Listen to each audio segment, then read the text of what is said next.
அனாதையா இருந்த தன்னை எடுத்து வளர்த்த தந்தையை அவருடைய பெற்ற பிள்ளைகளே வந்து உதாசனப்படுத்தி அசிங்கப்படுத்தும் போது அதை பொறுத்து கொள்ள முடியாமல் சிவாஜி கணேசன் பாடுற மாதிரி இந்த பாடல் வரிகள் அமைச்சிருப்பாங்க.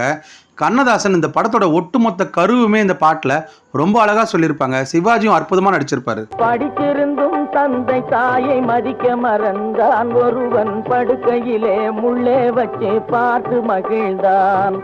பிடிச்ச முயல் அத்தனைக்கும் 3 கால் என்றான், பிடிச்ச முயல் அத்தனைக்கும் 3 கால் என்றான். ஒருவன் பெண்டாட்டியின் கால்களுக்கு காவல் இருந்தார். பிள்ளை பெற்ற ராஜா ஒரு நாயை வளர்த்தார், அதை பிள்ளைக்கு மேல் கண்களை போல் காத்து வளர்த்தார். உண்மை அன்பு தேவை என்ற மூன்றும்